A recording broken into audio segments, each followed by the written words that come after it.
New York. Sorry. You're right.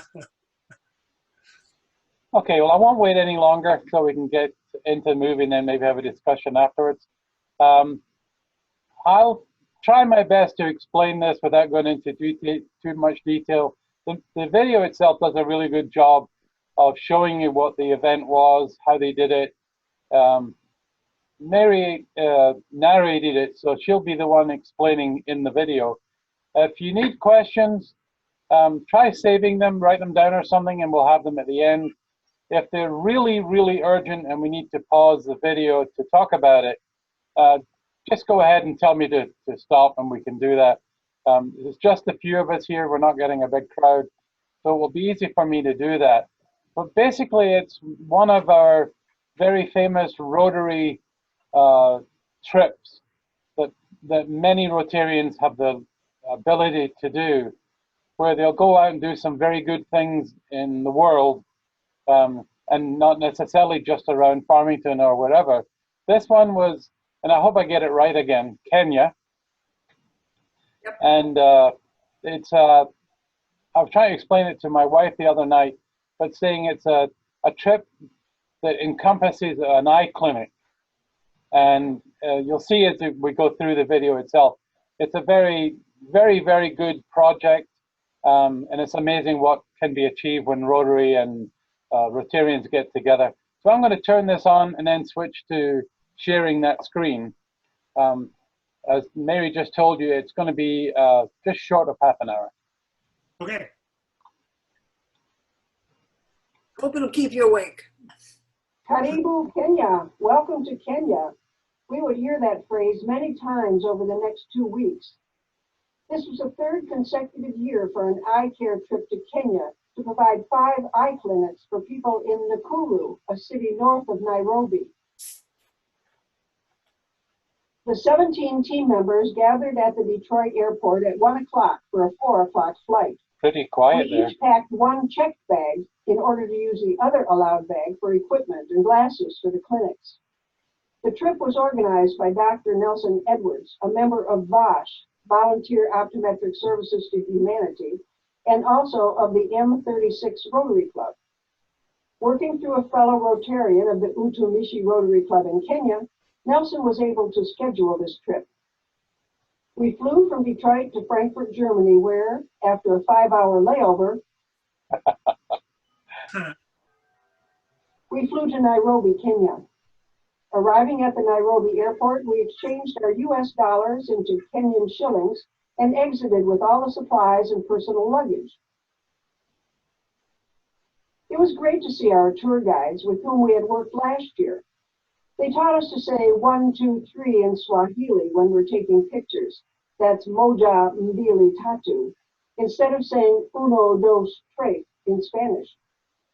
After loading the bags onto the bus, we proceeded to our hotel. Because of tight security, I wasn't allowed to take any pictures of the hotel, but I was able to get a nice view out the window of our room the next morning. Some members of the team went up to the rooftop restaurant for a nightcap. The next morning, we again loaded the bags on the bus and headed to Nakuru, where we would spend our time while we held the 5 clinics. We received a briefing from Damaris, one of our guides, and then headed out. Good morning, everyone. Good morning. Happy New Year and welcome back. Leaving the city, we passed some Sunday markets, people transporting their goods, or walking home from church. The main highway, which runs all the way from Mombasa to Uganda, is undergoing some construction. Bridges are being worked on, and we were diverted off the highway through neighborhoods we hadn't seen before.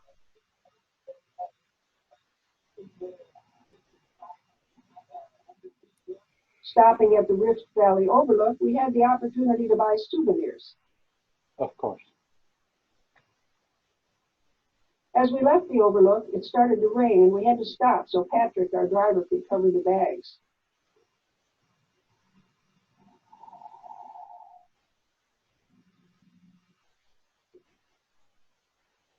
After a 4-hour drive, we had arrived at our beautiful hotel, the Sarova Woodlands.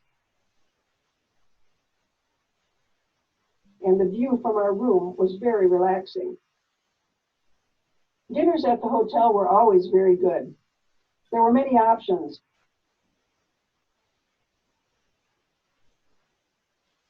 And breakfast could be cooked to order. On this first night, Nelson gave us instructions for the first clinic day and gave us our assignments.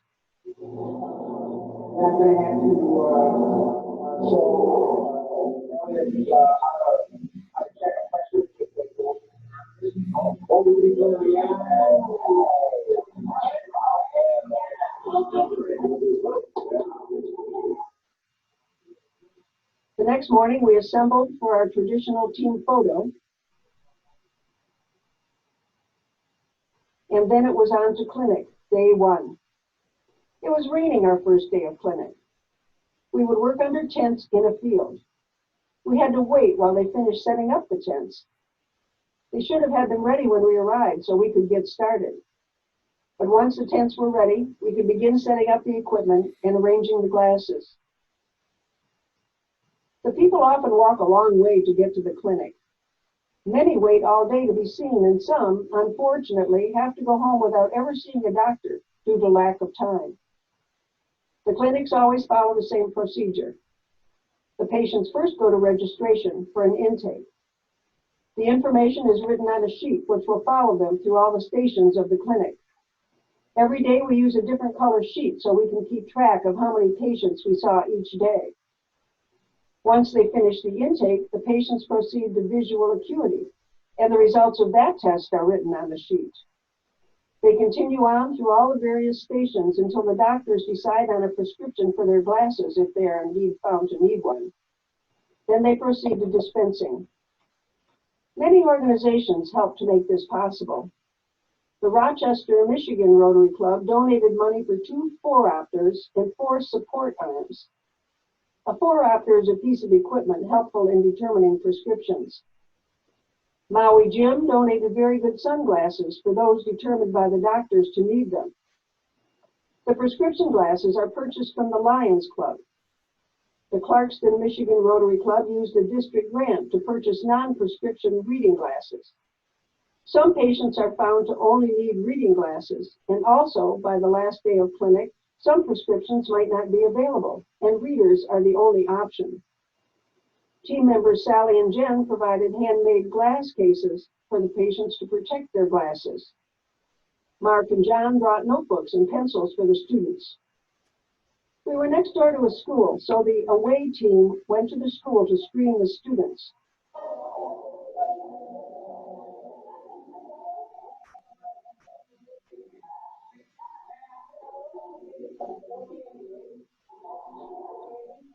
The students who need a further exam then come to the clinic to see the doctors for a full exam. We always hope to be able to use a room in the school for the clinic doctors to use, but so far that hasn't happened.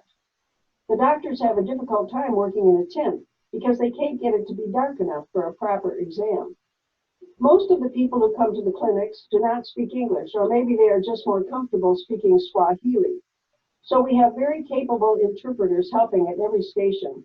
We really couldn't manage without them. At the end of each day, everything has to be packed up and taken back to the hotel. Back at the hotel, the swimming pool had finally been finished, so Jeff enjoyed a dip before dinner.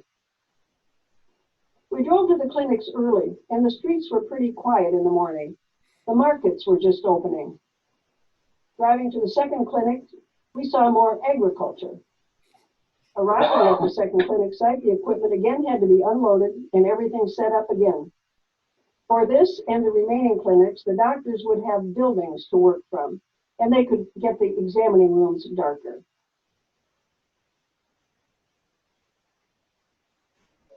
The problem in many of the clinics is the bathroom facility. It requires squatting to use the toilet.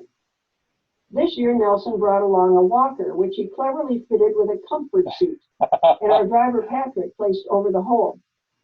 When the clinics are over, he will leave the walker for a local patient, but the comfort seat is now a permanent piece of clinic equipment. The Minister of Parliament regaled the media with an explanation of the project. At one site, there was a booth to do testing for HIV/AIDS. It is a joint project between the Kenyan government and USAID. The away team again prepared to visit a school. This one was a little farther away. A very popular member of our team was Elias, a 6'5" German exchange student studying in the US. When he found out about the trip, he asked if he could go, and he earned the money by selling the privilege of writing an inspirational message on a soccer ball, which he then brought to Kenya to distribute to the students at the schools. At one school, the students were called to the gathering area where they welcomed the team.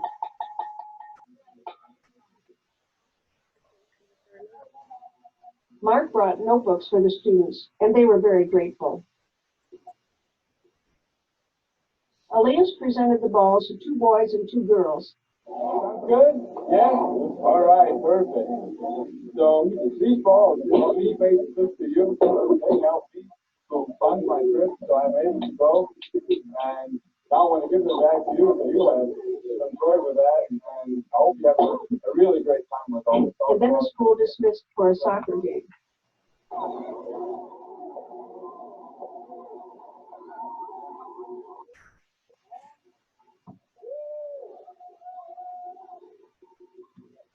Again, a clinic was held at the school. And when the team returned to the clinic site, we saw that they had been given Maasai shukas, which they wore back to the clinic and worked in for a while. On the way back to the clinic, the driver, Patrick, pointed out some maize being dried. After harvest, not good to store it indoors when it's not well dried. Okay, so they have to do it naturally in the direct sunlight.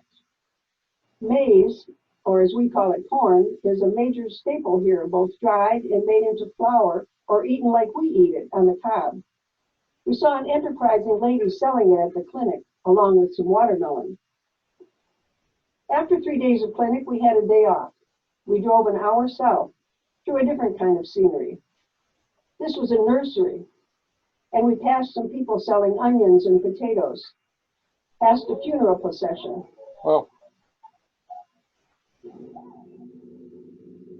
Past grazing animals, until we arrived at Lake Navasha, where we would take boats to Crescent Island.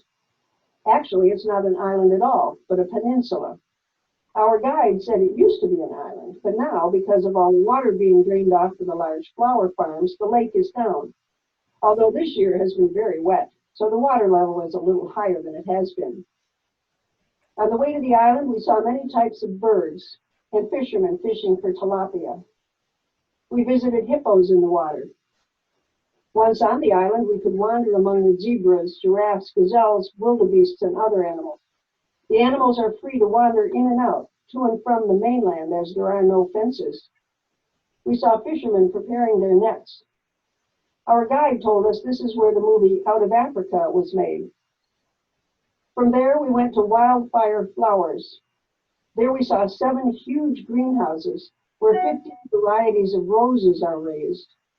The ones we saw will be harvested this afternoon, packed, and posted to Europe, Japan, and Holland. Our guide showed us a tool she uses for cutting the roses without getting stuck by the thorns. We also walked outside to see how outdoor plants are raised using overhead air for cooling and lights to speed the blooming. On our way out, we found that the boss is a Rotarian, and he spoke to us and hoped to work with us next year. On the way back, as we neared our hotel, the traffic became very congested, and people walked between the cars selling things. It was always tricky at the roundabout. There didn't seem to be any rules.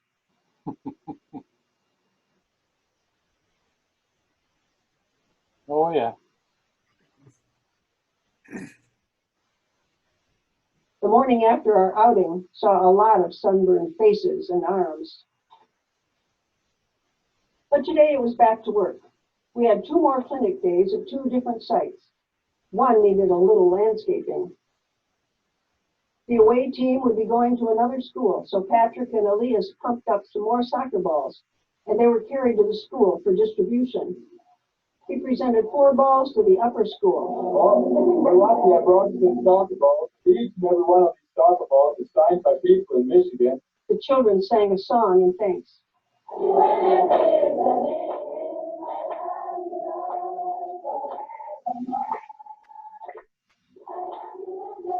Team member Steve also brought 5 balls to distribute to kids. The final clinic day we set up at yet another site. The final clinic day was a Saturday, so the team didn't go to a school, but Elias took some balls to a boarding school for orphans and homeless children.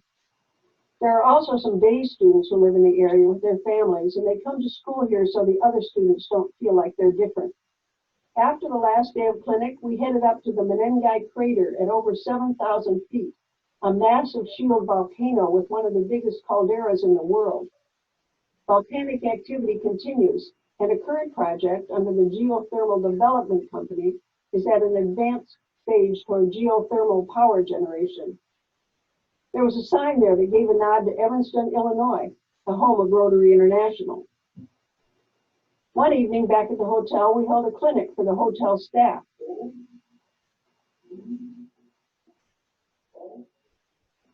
Later, at dinner, they surprised us with a song.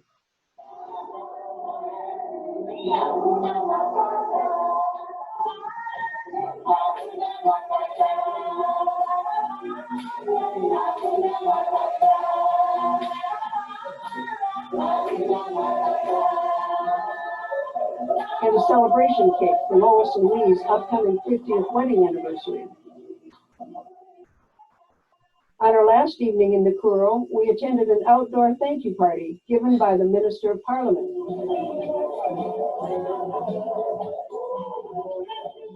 After a nice dinner, we were presented with beautiful personalized vases and certificates of thanks. Lois and Lee were again honored with a cake to celebrate their 50th anniversary. After a week of clinics in Nakuru, we said goodbye to Patrick, our driver, and the Sarova hotel staff and headed for the Masai Mara to enjoy the wildlife. Rather than take the regular drive, which is a busy highway with a lot of traffic, we took a shortcut which would take us over the Mau Escarpment, which is the western end of the Rift Valley. It was a beautiful drive, but the road was under construction, and so it was very slow, dusty, and bumpy.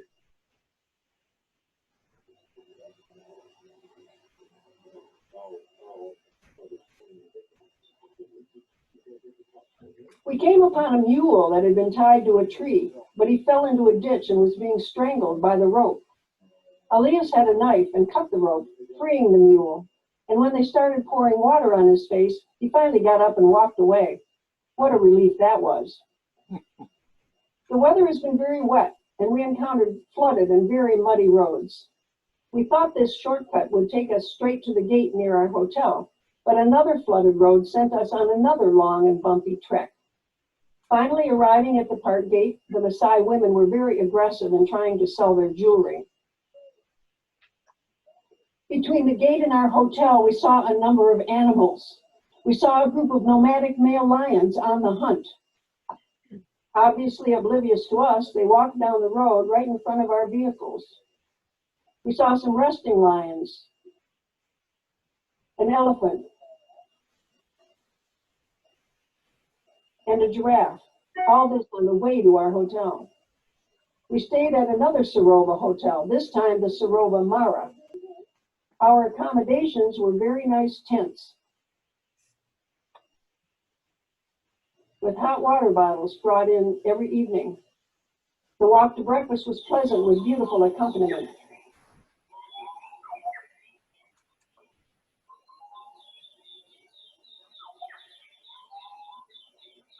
The restaurant was large with a lot of food choices.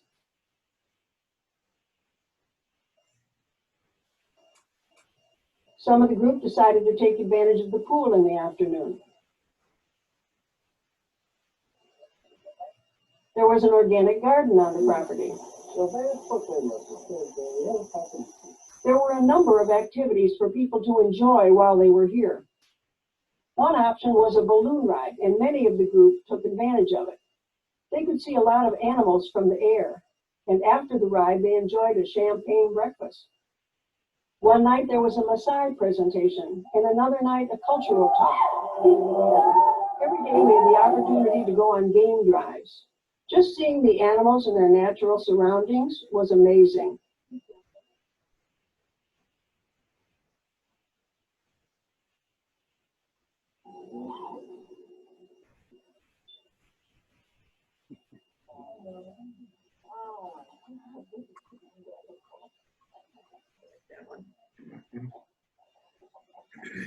The drivers are in communication with each other, and when there's a sighting, the vehicles converge on the spot.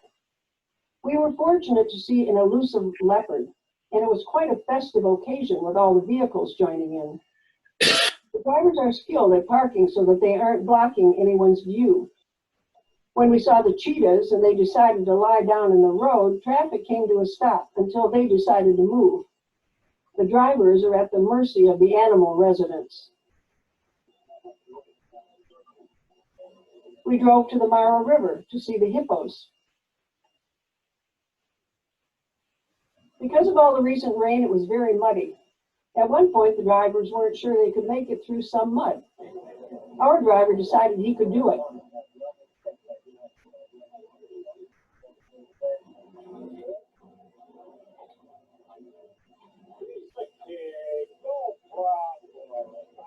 And the others followed.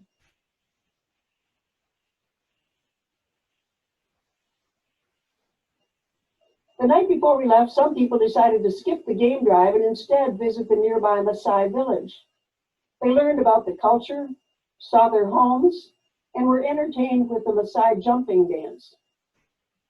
Instead of taking the many-hour drive back to Nairobi, we opted to fly from a little airport nearby. We took 2 small planes. The first pilot buzzed the airstrip to chase the animals off the runway. On our last night, we were welcomed and thanked at a Rotary meeting in Nairobi. The speaker talked to us about yoga, and we were presented with Rotary shirts and certificates of appreciation. It's always good to catch up with our Rotary friends. The last day had free time until we would go to the airport to fly home. Some people had set up a golf game through a member of the Rotary Club. Of course. Some went to the elephant rescue and the giraffe encounter.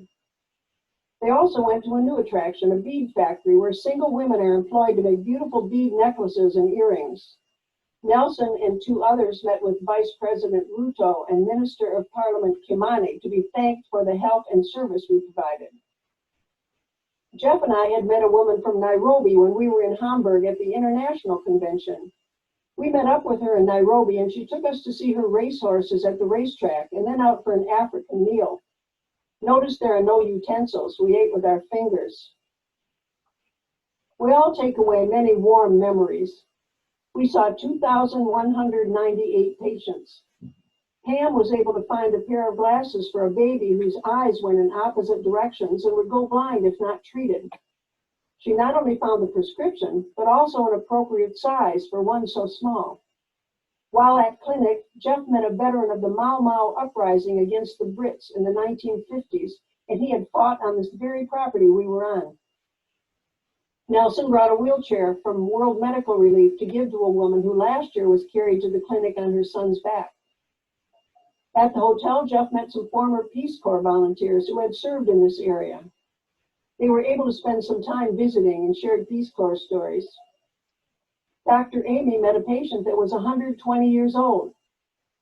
Then it was off to the airport. It was hard to leave the beautiful weather and the wonderful friends we've made here. Our driver and tour guides have become like part of the Rotary family, and we look forward to seeing them again next year. Leaving Nairobi, we flew 8 hours to Frankfurt, sat in the airport again for 5 hours, then on to Detroit, and Steve on to Colorado, and John on to Virginia. But this adventure really doesn't end here. Steve and Monica are planning to fund school uniforms at one of the schools they visited. The students will continue to use and appreciate the notebooks and pencils from Mark and John, and the soccer balls from Elias and Steve. Pam, Lois, Lee, and I will help one of our interpreters finish his nursing school, and I will continue to fund college for an interpreter becoming a teacher. On the way to the Minister of Parliament's party, Rhonda and Elias recognized Octopizzo, a Kenyan recording artist and humanitarian. They made arrangements to meet up with him when he's in Michigan in April and plan a fundraiser, possibly for one of the 2 schools we visited. It was an unforgettable 2 weeks, and the work here continues.